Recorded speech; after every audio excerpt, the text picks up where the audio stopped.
Welcome back to the Eschaeology Podcast, brought to you by Resnick's Sound Solutions.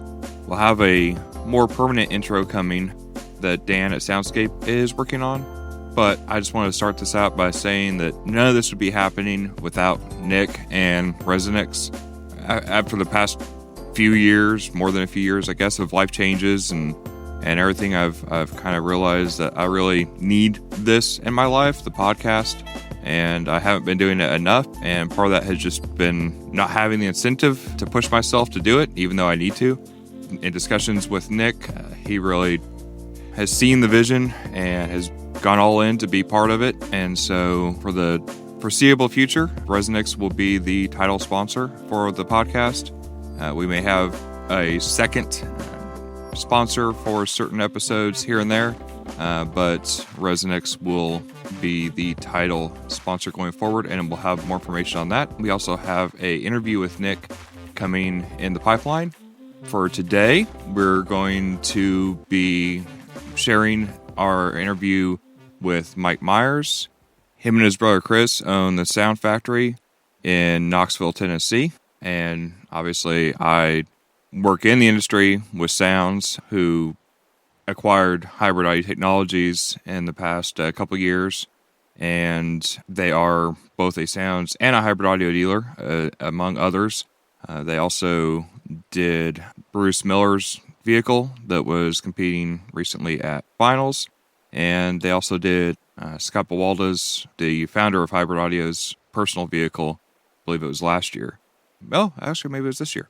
Anyway, all that said, just for transparency, as far as where people know the connections here, but as will be sussed out in the interview, Mike and his brother both have a long history in car audio, and I think a whole lot of both of them on a personal level, on the competition side and everything else.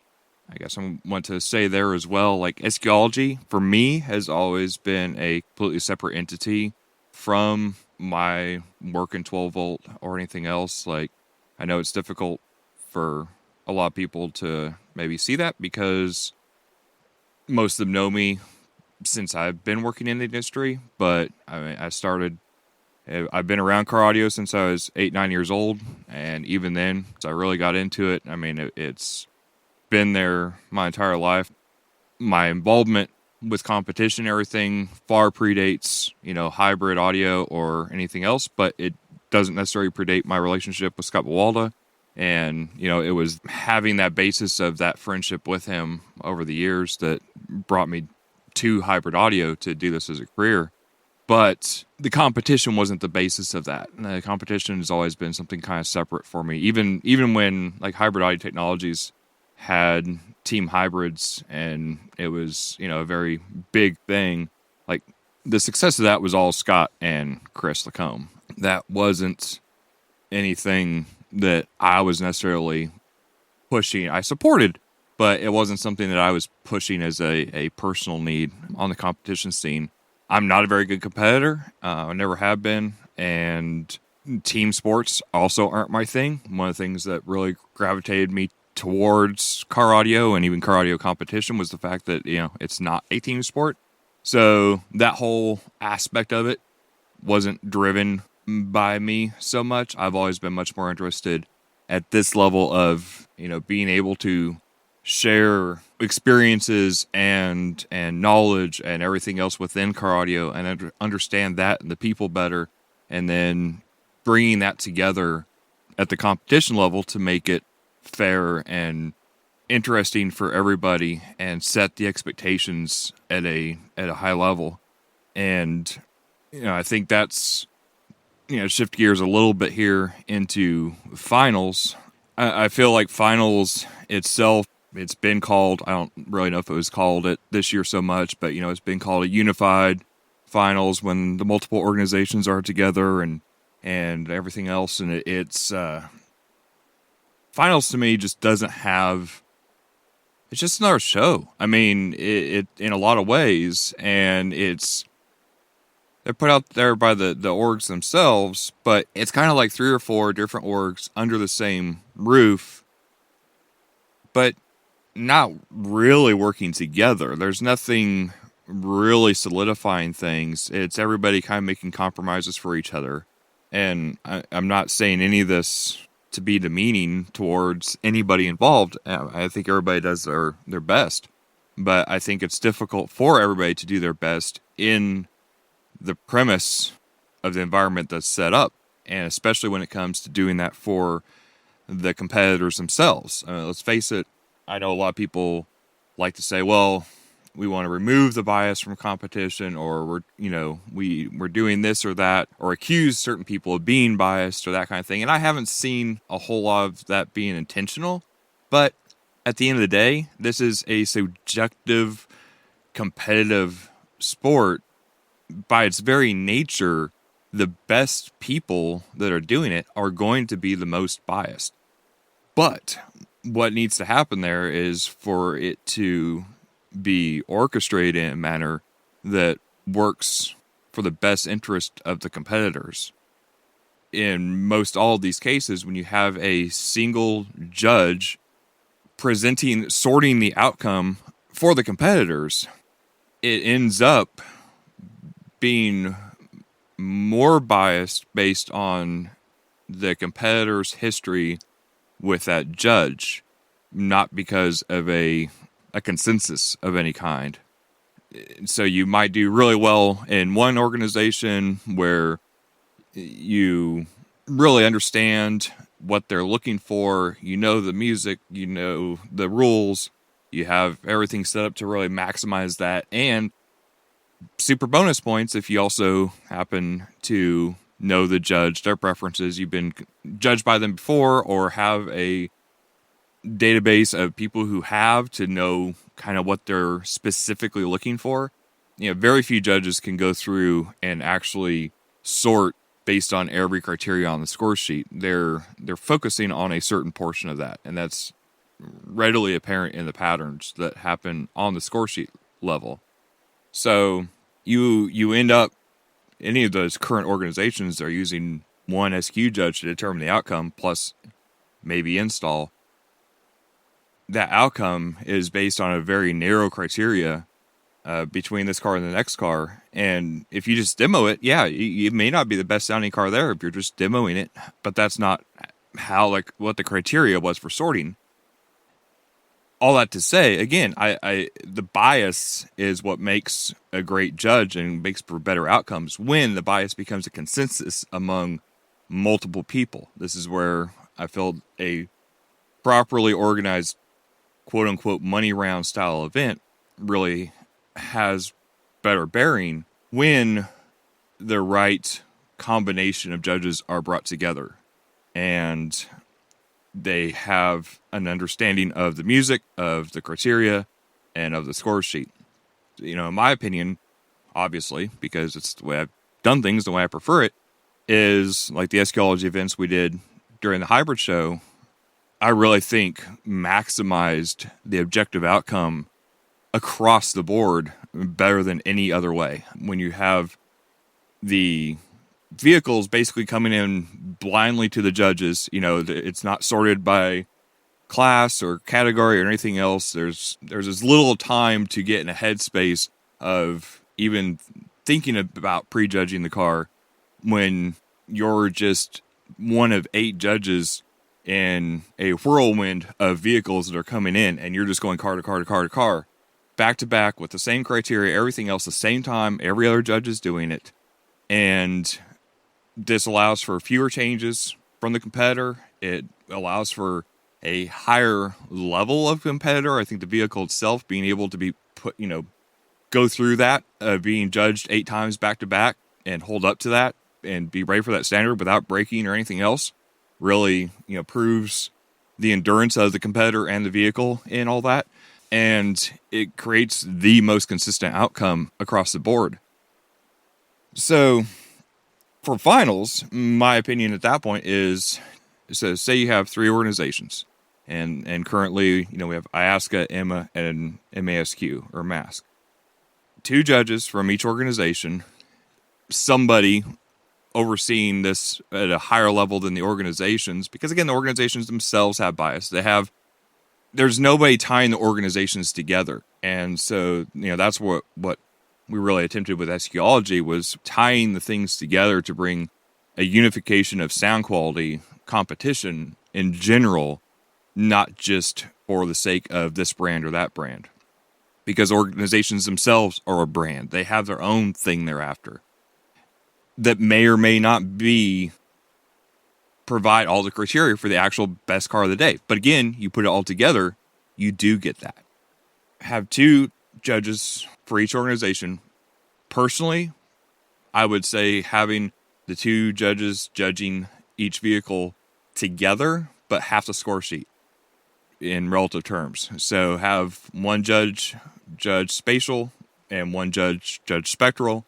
Anything that comes together, they can do together, but basically just swap seats, and have the passenger seat judge, who's not currently judging, be writing down the scores as the judge who's actively judging throws them out. So while you're judging, you're not looking at the score sheet, you're not tallying things, you're calling it as you hear it and put it down and swap out and go from there. And that gives some consensus as well. Some bidding, I'm not saying I'm definitely not one to prefer a committee when it comes to these things, but it does give an allowance between those 2 to have a conversation and kind of understand, hey, did you hear what I'm hearing here? Yeah, that's a thing. Or, no, I'm not getting what you got. Is it a seating thing? Is it something we can work out for the best interest of the competitor based on, again, not just one person's experience? I don't know anybody on earth that is outstanding at picking apart every part of a vehicle in 7 or 8 minutes. Nobody. You're going to have to pare it down to things that you're more sensitive to and prefer and are biased for or against. So again, having that dynamic between 2 people is going to give better results on the score sheet, especially when they're not hyper focused on the outcome of their score sheet, which creates more problems than it does good. We've had very long discussions about that in the past. So 2 judges, preferably one doing spectral, one doing spatial. I've found in the past that most judges know what they prefer and what they're good at, so that can be figured out.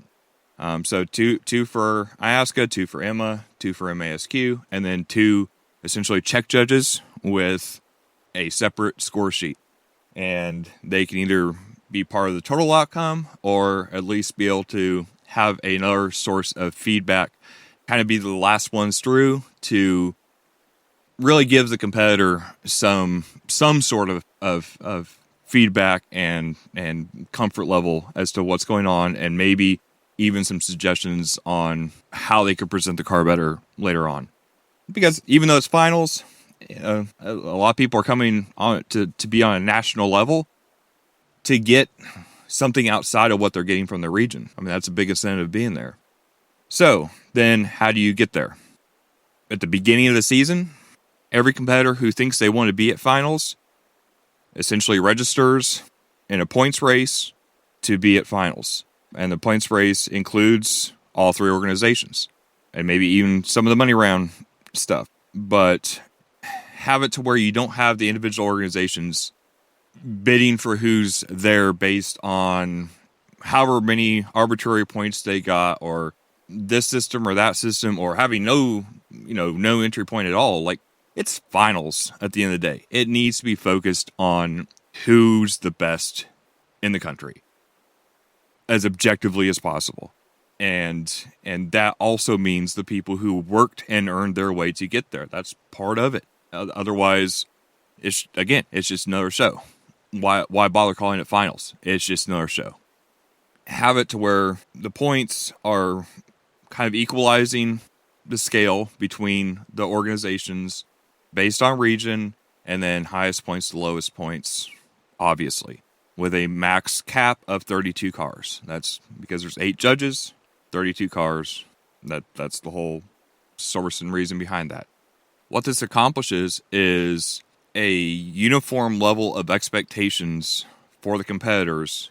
Throughout the year, they know how they're going to be judged, who's judging, again, making sure things are as fair as they can be based on region and with the orgs and everything else as far as who's going to be there. But then from the event side, now we know there's going to be 32 cars. We're going to have 8 judges. If there's installation criteria for any of the orgs, then they're responsible for that.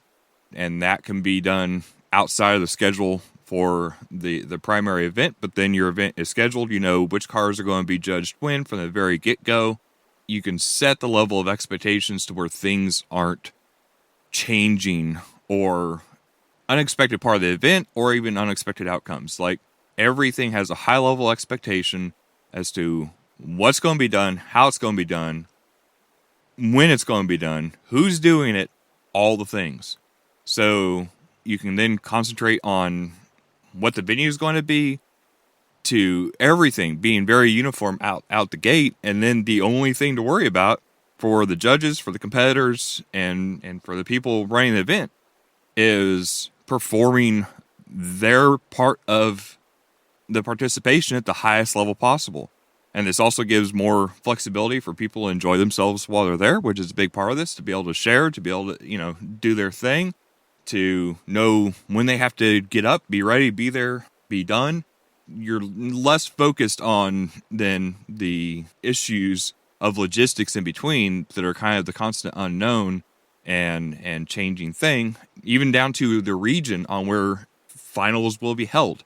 It needs to be one location, one spot, preferably consistent each year. But now you can see, okay, these are the competitors who are vying for it. These are the areas where we have event promoters or directors to ensure the events are there for these people to best qualify to be there. Then this is the best, most central location to get everybody there as efficiently as is possible. And again, by, I think, coming into the year at the beginning as a competitor saying, I'm going for this thing, now you have a actual goal that you're going for, and then we can fit in the pieces in between. Makes it much easier to put an event somewhere where, hey, we have 14 people here, they're focusing on being at finals, there's not much for events, let's throw something in here to where we get the points together, get the orgs working together to make that happen, and then have the desired outcome. Whereas it's very kind of based on where an event promoter is really doing an effort, making an effort, and then hoping that you have the right people come up out of the woodwork to show up, which is a very difficult way to do business for anybody. And difficult on the competitors too. Like, are you going to work all year to then not go to finals because you don't know if you qualified, or you don't know where it's at, or you don't know how much it's going to be, how much the hotels are going to be, how far away it is? All these things add up exponentially. Whereas if, again, you can set those expectations to not have a bunch of changes happening throughout, then you can just focus on the one thing, which is preparing yourself and your vehicle for finals. And then things that may happen out of the ordinary are a much, lesser concern. So anyway, that's my spiel on finals. I think we already, in my opinion, in my head, the framework is already there to have something successful. And at the end of the day, of those 32 cars, now, yes, you have the outcomes, which I believe have been proven to be much more objectively accurate in their sorting for each one of the organizations.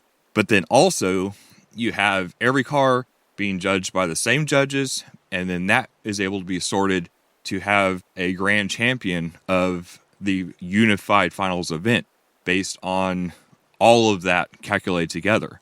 So then you're not just this or that. You could even be, in many cases, I would hope that you would be first in each one of the orgs, but you may not be and still come out a grand champion based on how much you might have won in one org versus another.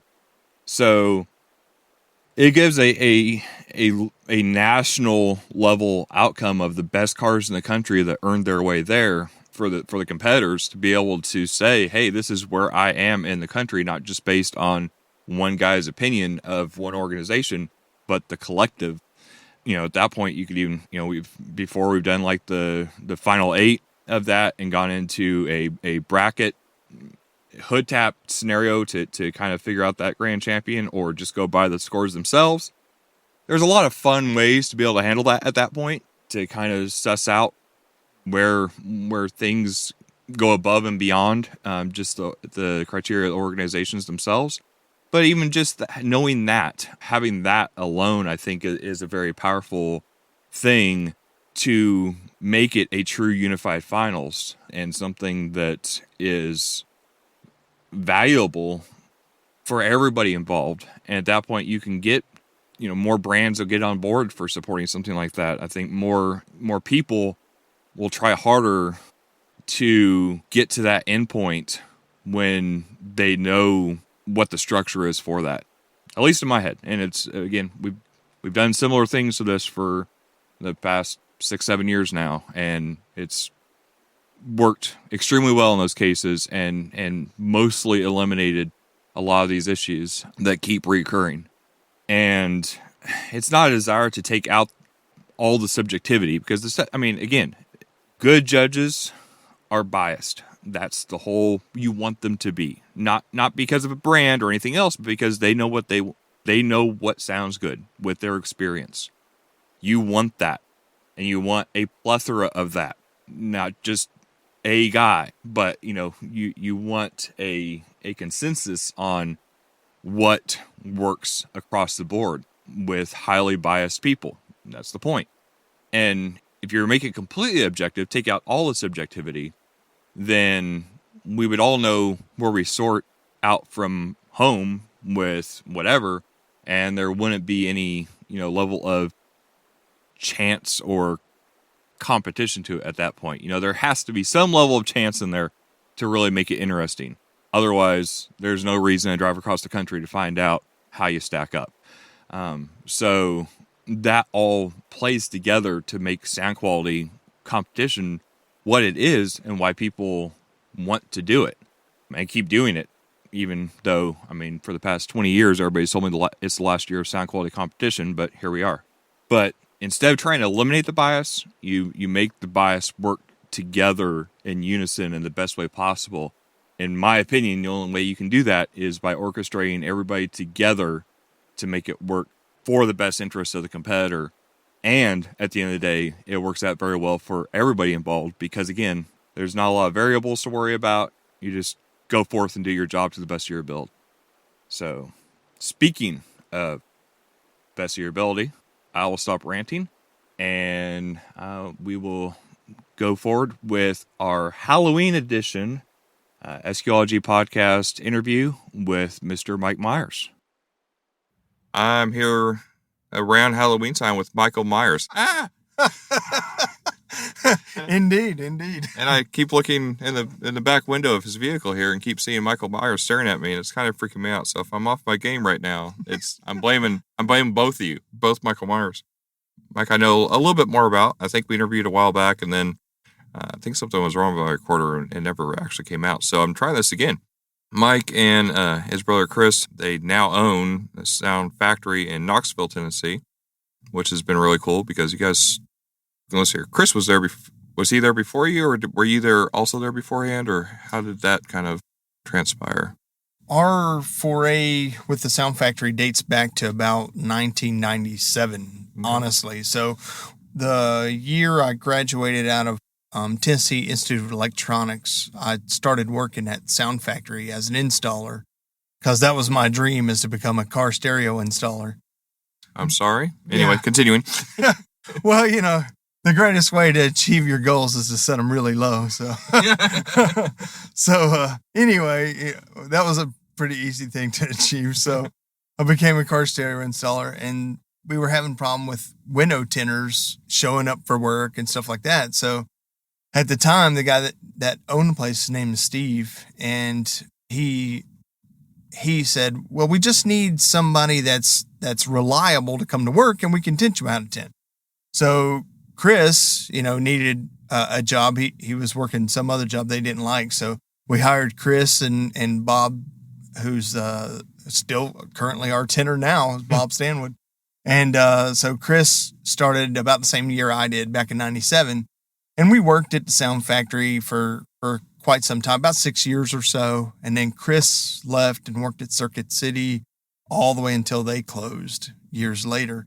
And then I left and worked at, Best Buy up until about 2008. But after Circuit City closed, Chris worked at, other places managing like Easy Rentals and stuff like that. But Steve had called Chris and wanted him to start managing the Sound Factory because Steve's getting to pretty close to retirement age. Mm-hmm. He didn't want to run all the day-to-day stuff anymore, so he hired Chris to come back and start managing it again. So yeah, Chris had started back with Sound Factory, managing it for probably at least 5 years before I got back involved in it in 2018. And then I guess what opened the doors and prompted you guys to take ownership? Insanity, probably, but so it continues. It never went away. You never got over that part. Yeah. I don't know what's wrong with me, but we had both worked for corporate electronics stores for a long time and enjoyed both the benefits and the drawbacks that comes with that type of thing. And I loved working with Best Buy for quite a long time, but at the same time, you feel like there's some decisions that we could make to possibly be better, that they're not flexible enough to pick a different product line or something like that. So we knew a while back that our dream would be to work for ourselves and not for someone else. And so really the opportunity arrived because Steve was nearing, he'd been doing it since like 1987 or something like that. And he was ready to retire and go do something else. He'd been doing car stereo since 1987 to 2018, he's ready to retire. So he come up with a price. And so Chris and I got an SBA loan and we bought it, Very cool. Backing up, I guess, when did you first kind of get into car audio and where'd you start with your first system? We first started getting into audio, like speakers and all this kind of stuff. My father wanted to build a new set of house speakers when I was in middle school. Oh. And so he wanted to build a set of speakers. And so he went to like Radio Shack and got some mid-ranges and some horn tweeters. And we went to a car stereo shop and he bought like 4 10-inch Rockford Fosgate Series 1s that we're going to use in this cabinet. So then we went to one of my uncle's houses and he was doing the woodworking. He let me and Chris like sand the enclosures and help him put the varnish and stuff on them. And after that, we were kind of just enamored and hooked with audio. So fast forward a few years later and we're in high school. And by that time, car audio and electronics magazines were out and we had a subscription to all of those, car audio electronics, auto sound security, car stereo review. So I had a subscription to all these things. And through that, we had saw people that we looked up to because of their incredible installations that were in the magazines. And you could read about all the links that they had gone through to make this incredible sound quality. We had never heard a sound quality car. So we were just kind of imagining what that would sound like, So we dreamed about that for a while. And then, I graduated high school in 95. And then I read in one of the car audio magazines that the IASCA World Finals was going to be in Greenville, South Carolina. So I talked my mom into letting me and Chris drive over to South Carolina. We live in Knoxville. So it's about a 3.5 hour drive. And Chris is still in high school. And I had graduated in 95. So I'm in electronics school in 96. So we drive over and stay, in Greenville and go to the Palmetto Expo Center. And it was just a mind-blowing experience. It was like audio heaven. It was so incredible. These are my people.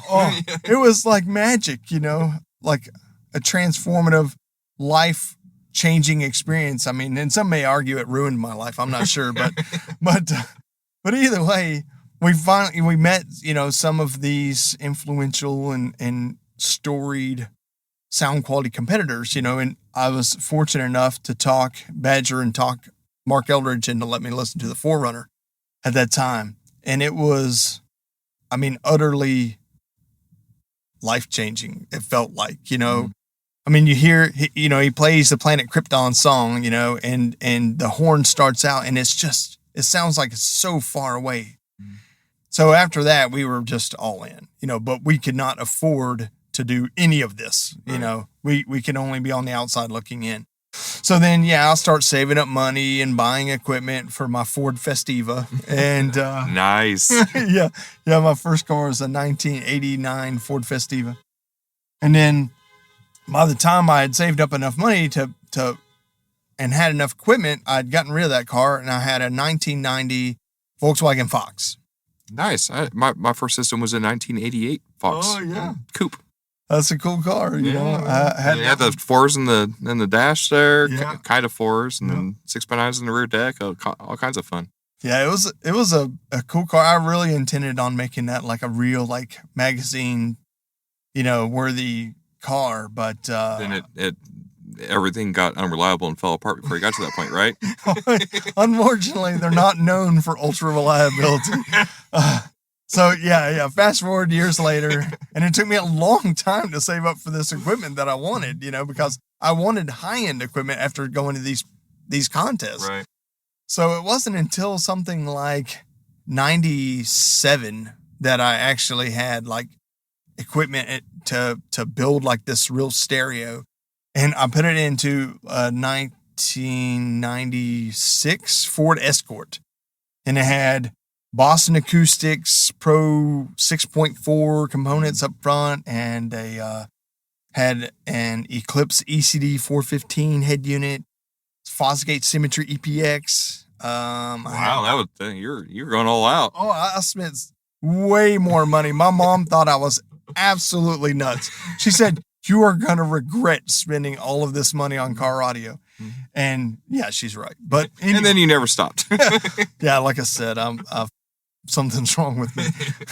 But Soundstream Reference 500, two Reference 300, some MTX Black Gold subs, and it was a really fun system. Looking back on it, it wasn't a very accurate system, but I did go to my first and I asked a contest, you know, so I entered and I asked a contest at a place called Penguins Auto Sound in Cleveland, Tennessee. And I got third place, and you had to do install and all of that stuff. And I was like, man, that was amazing. I can't really afford to be any better than this. So I didn't really compete much after that for quite a while. And then Chris had built like a really pretty nice stereo in his Mitsubishi Mirage. And we started going to USAC contests that were pretty popular in the area because they were paired with the Nopi Nationals and the Nopi shows they would do at the drag races and stuff like that. So we started going around and learning how to sound quality at some of these shows. So we show up at the, I think it's like 2002 Nopi Nationals. And Chris is like, oh man, we might win. Like the car's sounding pretty good. And then Steve Head pulls in and we're like, oh, Steve, good to see you. So happy to see you. And of course we didn't win. And Steve handily won that contest. And we figured out we had a lot more to learn. And so, after that, we had both kind of gravitated sort of away from car audio competition for quite a while. Because at that time, Chris had moved to Circuit City. And he did work in the road shop for quite a while. But then he ended up managing other places like their digital imaging and computers and home theaters. So we'd kind of gotten out of car audio as a hobby, and our lifestyle. So then fast forward quite a few more years, and Chris is working at Sound Factory again. And in 2012, he calls me up and he's like, have you heard of Mecca? And I was like, well, yeah, I've heard of them as an organization. He's like, have you been to any of their shows? I was like, no. He said, I went to one of their shows in Murfreesboro, and it was awesome. He's like, it was really cool. They do the installation. The installation and sound quality is like broken apart. And so sound quality cars just work on sound only. He's like, they do it by how the vehicle's built and not, where you work and stuff like that. He's like, it's a really cool format. I was like, all right, well, the next time you go to a contest, call me and I'll go with you.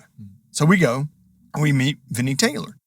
And Vinny's super nice. He would do these clinics where he would like sit in your car and listen and tell you, kind of what they're judging for. And for someone that's getting back into sound quality after all these years, we didn't know we thought we knew what we were doing, but we really didn't know what we were doing.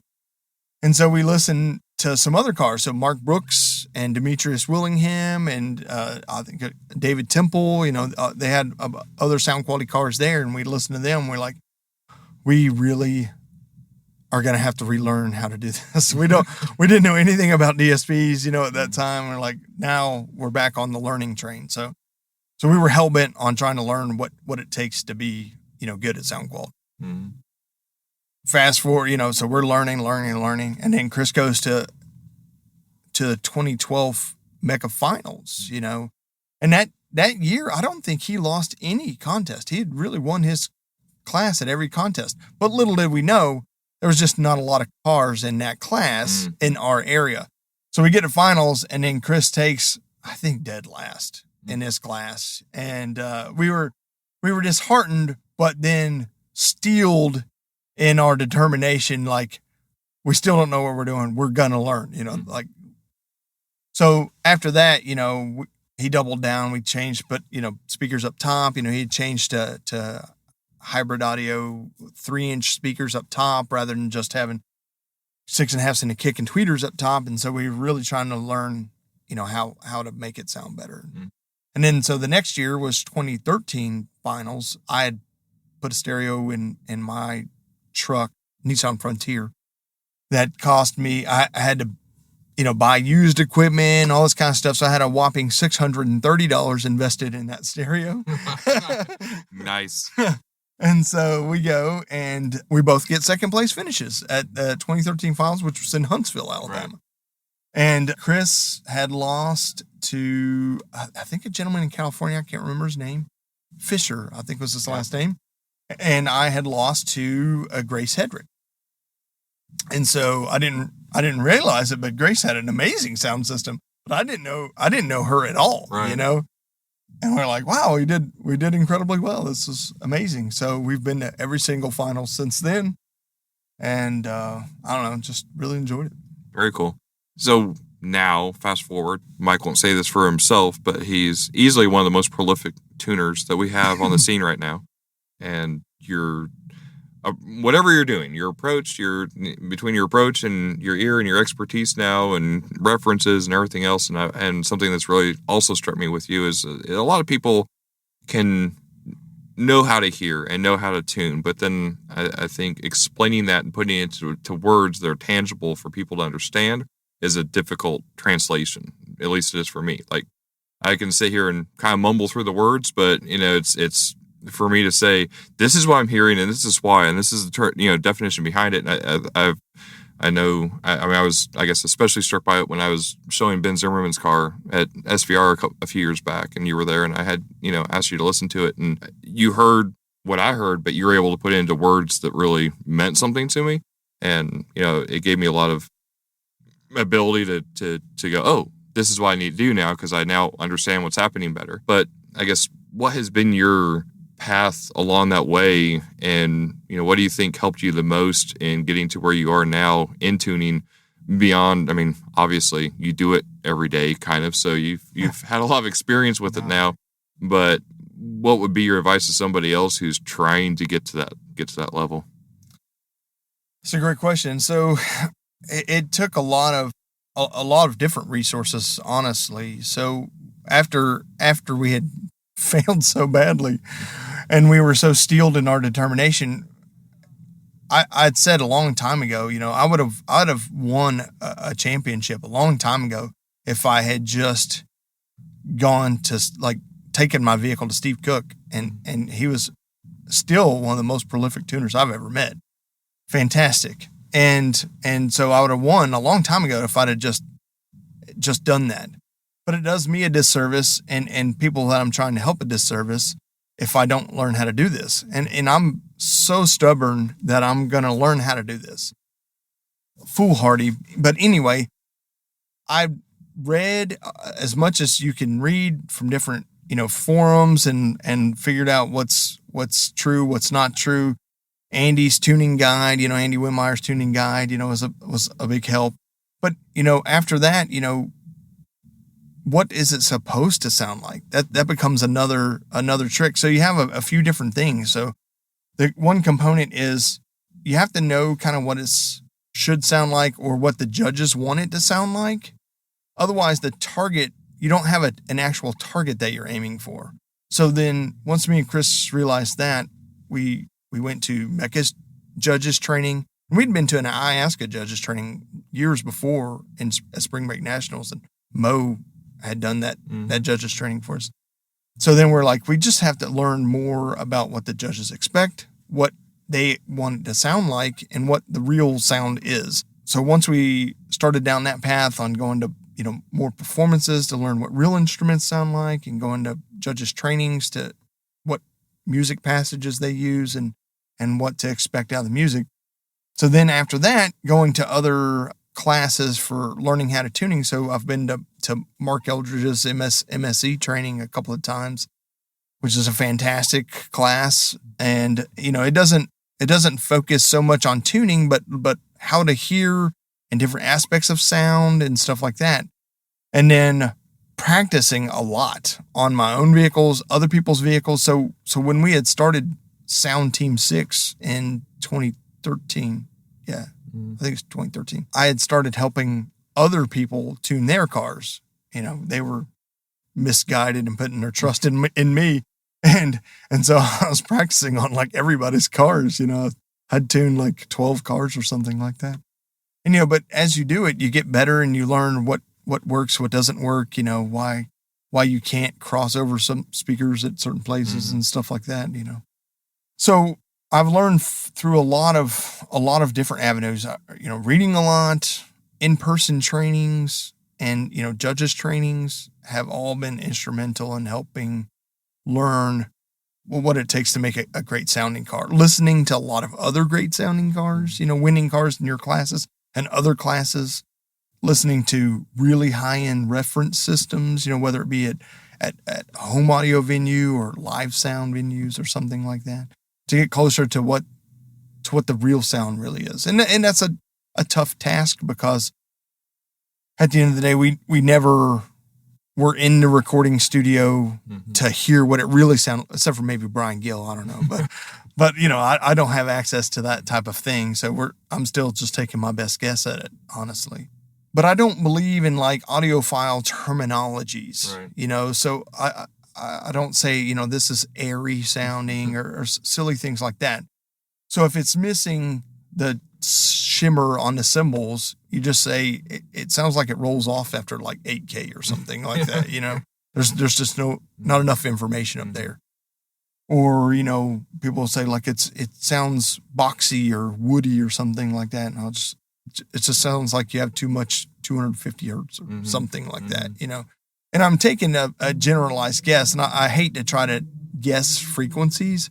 I'll usually put like a range, because I don't have a magic ear like David Hogan. That guy's like some kind of freak of nature. He can tell you exactly what the frequency is and how much dBs to cut it. I still rely a lot on tools. I use RTA all the time. So if I know a part of the song that sounds weird, this sounds really sharp when she sings this part of the song, I'll just break out the RTA, hold it up, play the song, and watch for that part of the song. I know it's in 2,000 to like 5,000 range, but where exactly? And so when that peak shows up, it's like, okay, now I can click on it, see what the frequency is, and knock that down, So on that, there's been a lot of trends, I feel like, that have come up, not necessarily new equipment, but like it seems like newly found methods and ways that people are really pushing in the Facebook groups and online, stuff like that. Right. Like, is there those kinds of things that have come along that, have gained popularity that you've jumped into at all? Are you keeping has your tuning changed much over time as far as the actual technical approach, or are you, I guess, where are you at on that? Yeah, so that's a great question, because with some of the newer technologies, with use of systems like Smart or Systune or the JL Audio Max, and I have access to, I do have Smart and one of Netan's microphone arrays. I also have a JL Max system at the shop. And so, yes, I do use those processes. One of the more new things with these processes is the ability to see what we've sort of been hearing for. So the way I used to have to do it is I would RTA and everything, set everything pretty nice to, a house curve or a target curve, as other people call it. But then after that, when things don't gel or sound like one sound and sounds like, two sounds coming from your mid bass and your mid ranges, we would just sort of have to listen to it and just adjust the time or the crossover slopes until it sounded correct. But with these newfound or new to car audio processes, you're able to see that and get a much better result much faster. So yes, it has helped speed along to get to a good place faster, I believe. But at the end of the day, something I learned from Steve Cook a long time ago is there's a time where you have to put that microphone down and use your ears and listen to it, and then let that steer your judgment. And even I've heard in Manville's YouTubes and stuff like that, the JL Max isn't like the end all. It isn't the end result. It just gets you to that great place faster to where you can put that thing away and start listening and then make those small adjustments that's necessary. So it sounds like it's more of a tool for efficiency to get to the same spot that we were before. Absolutely. You just do it way faster now, And probably more predictable as well because you're not having to do as much guesswork along the way. Well, absolutely. There's plenty of cars where things that I was doing in other cars, it didn't work. So like, it's weird. Like in my blue car, everything was on 24 slopes and it just all sort of worked great. But then I would work on someone else's car, like Marcia Bueller's car, and none of that worked, and I was beating my head against the wall, and I was like, I'm doing the same thing, but it doesn't really work. So I would just have to change the time or change the crossover slope to where it sounded more cohesive. And it's doing by ear the same thing that you can see with something like Smart, where you're listening for the phase because it sounds more cohesive, but you're just able to see it and do it much faster with predictable results when you can just see that phase. For sure. Is there any piece of advice you would, assuming the piece of advice is not don't do it, but is there any piece of advice you would give yourself earlier in this process that would have helped you get to where you are easier or quicker or whatever else that you might suggest to somebody else? Or do you think it's just been a matter of the journey and the experience? Yeah, I would definitely say seek help. Don't be stubborn. You're not going to just know everything. You're going to have to learn from other people. Nobody's born with this knowledge. You're going to have to seek it out and find these experts in these fields and find techniques and processes that you like and work well for you. But you're going to have to learn it from somebody, For sure. On the competition side of things, being that, you came in as a spectator at a long time ago, 30 years ago. And then, working at the shop level and then also having a well-respected, high-earning competition team with Sound Team 6. I mean, I don't underscore this enough that I think Sound Team 6 changed the approach of competitors in competition, period. I mean, at the time before that, everything was very, much more brand-based. There was a lot more professional approach to it. It was, these teams that were highly evolved, that were developed to a certain degree, that had a high bar of entry, that were very focused within a certain dynamic. I think part of that was the reason Sound Team 6 kind of got started. And I think I was part of that story, and that, I was part of Team Hybrids at the time. And it was like, who are these guys? Well, let's see what they do. And that was the approach. It was like, hey, go out and do it free. Because there's so many people who come in excited you haven't heard of really before, right. And then they're there for a year or two, they disappear, or they just kind of want to get equipment or whatever. So there's a standard procedure, of, hey, let's see what you do for a year, and then we'll go from there. Without knowing the story behind it, I mean, you guys changed our approach in that as well, because it was like, hey, we need to look at our how we're doing things here, because we're probably missing things. But after that, even when I interviewed Scott Bawalda 6 years ago for the same podcast. Like, one of the things he really noted in that was how much the competition scene had recently changed. And I think Sound Team 6 was a big part of that, because it brought out the DIYers. It brought out the ground level. Hey, we're a team because we have a shared experience here, not because of the equipment you run, not because of, whatever. Yes, the shop was kind of the common ground there, right, but you guys weren't owning the shop at that point, right? I mean, it wasn't like you were tangibly making money from this yourself. It was a matter of you coming in and pulling this together. So all that said, also now you've recently now started judging. It's not like you were judging all this time in other areas. So you've been competitor, judge, running things from a event level even. I mean, Eschaeology itself has had several events at your store, and I think you guys have had probably pretty much everybody else who is willing to come in, do an event there. And you've seen things from the manufacturer level, from distributor level. Like, I mean, I think you're very well rounded on seeing those things, and you see things through a lens that's, I think, very fair and level, in that you're not biased for this brand or that brand, or, you've never really got caught up into that. And I think that's a good thing. But what do you think we're doing right on the competition scene in all that? Or what would you like to see made better in that for everybody to be able to improve? It's kind of a tough one. So I love car audio competition. It's infected every aspect of my life, Right.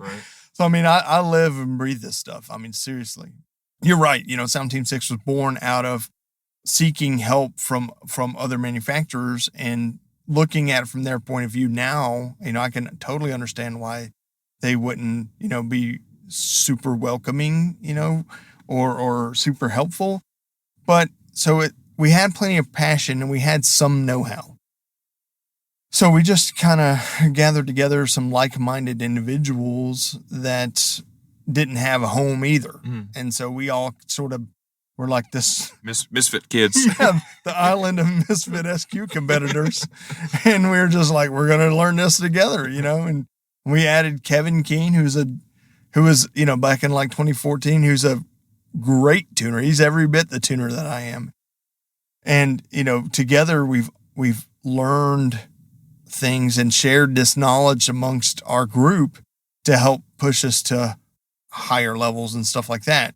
So that shared knowledge is what has really made us rise to be competitive at any level, not just lower classes or local shows, but on any show, whether it's Aggieland or finals or what have you. So I love that the organizations are more receptive to sharing venues and having multi-organizational type of shows, but some are still resistant and hesitant to it, and that's, I think, a mistake. I think it would be better if we were all sort of in this together. So when people ask me, are like, "Oh, are you Emma? Are you Iasca?" And I was like, "Well, look, I'm for sound quality, whatever that looks like in whatever shape or form that takes, whether it's DIY mobile audio get-togethers. I go to several of those, whether it's, WCA, Iasca, Mecca, all of them, like I have at one time judge for every single organization that exists at this time, and I like all of them for different reasons, and for the same reason that we love sound quality. But if we get super divisive, then it's going to make competitors choose, I think, and we're all going to lose, I believe. Yeah, I agree. We're those, the biggest improvement over the years that I've tried to be part of, and I think you definitely have as well, and I know we share this, but is trying to break down those cliques and the camps and because, okay, maybe that helps. I don't even see how it helps you win anymore. We all have there's been a democratization of the knowledge. So it's one of those things where you're not harboring some super secret over here, because as soon as, if there is a super secret, which I don't think there is anymore, like, there's no like, yeah, it's not a silo. So the more we make these silos in ourselves, it's a social construct. It's not a actual thing with competition side of things. I think it makes it more difficult. And if you're only here to win and looking for what's fair between this class and that class, like no matter what way you cut it, as long as there's categories and classes, there's going to be something that is potentially unfair in how it's done. You know, if you look at it from that angle, it's more like, hey, at this point, there's not a lot of potential differences between this class and that class and what the cars are capable of or what they sound like, potentially sound like. A lot of it is down to that experience or that, because I've heard, I mean, your vehicle that we're sitting in right now is pretty on the surface level, pretty freaking simple. You know, it's not this elaborate thing, but I think there's a lot of unique, memorable things that this vehicle does that cars that are cut up and have tens of thousands of dollars into don't. And so it's not necessary to go to that level. And I've seen I think it's impressive. And we've had this conversation in private where, you kind of want to do that big build, right? Yeah. But at the same time, it seems like so many times that the people who do get to that level then are disappointed when they get that big build done, because it never exceeds expectations. Right. The expectations are so high at that point. Like if it sounds really, really good, well, yeah, it should, and if it doesn't, then why not? Like you did everything that you could possibly do. And here we are. Yeah. There's always going to be those compromises. So I think having it known that there's a lower barrier of entry to this than some people might think, I think helps to where people don't. I think you and I have that shared experience as well. Where in the 90s, is like, well, I can't possibly even show up until I have these amps that are $1,500 a piece, and this thing that costs this much, and this thing that costs this much, and I had way more money in my first system that I competed in Mecca in 2000, than in the vehicle I brought out in 2012, 2013 when you came back. And I was way happier with the vehicle I had in 2013. And then I had the G35 after that had way more money and time and effort into it. And I was still happier with the one I had in 2013.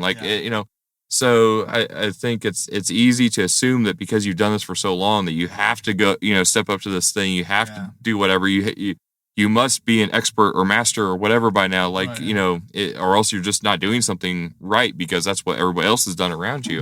And it's like, no, you can enjoy it for what you're doing. If it's just building it, if just making that art a creation. I mean, like Gerald Costa is a good example. Like what he's doing over there is phenomenal, but that's his art. That's like, that's his Picasso painting. Like he doesn't care what the construct is around it or what people, whether it wins a contest or not, he just wants to share that experience with all of us. And there's not enough events to be able to share what we've created with others outside of these contests, so this is how we all meet up and see our friends that we haven't seen from the other coast in half a year or something like that.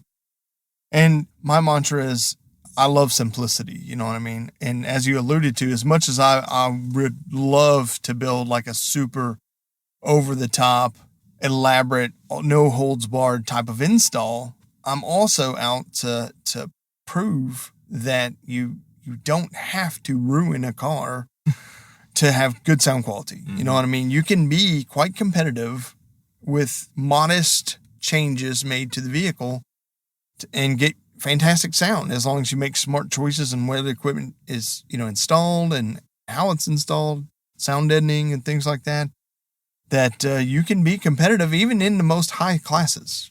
I think we've covered about everything I can think of right now, and I'm sure there'll be more later on, but is there anything that you would like to share from your end that you would like to see in our community? Don't be afraid to just try, So I love going to like the DIY mobile audio get-togethers, and I've been to Al's house and Ian's get-together up in Virginia and Jason Bartholomew's house. He has an awesome get-together. They get a lot of people that show up to these get-togethers, and I understand that some of them, maybe they love this but don't really want to get caught up in the competition part of it. Maybe that's valid, but don't be afraid of the results or losing or something like that, because weirdly, through competition is how it forced me to learn how to get better, because you can either be fine with the way it sounds and just keep losing all the time, or you're going to have to learn what it takes to move the sound up to the level of the highest guys. Sometimes it's easy to be like, well, I enjoy it, and that's great. You should be able to enjoy it. I want them to, Yeah. I want everybody to enjoy their system, but at the same time, if you're trying to reach the highest level, you can do it. Anybody can do this. I don't know anything that is not out there for someone else to learn. I'm not magic. Everything that I know has been learned from somewhere else and somebody else. If I can do this, anybody can learn how to tune. Seriously. I teach other people how to tune. When people ask me, like, can you show me how you tune? I was like, yeah, I don't tune any different than how Andy tells you how to, but I can show you in person which buttons to click on, like REW, to capture the response and what settings to put on there and stuff like that. All of this information is out there. I don't think there's hardly anybody that knows something that somebody else doesn't know. You just gotta start trying. Absolutely.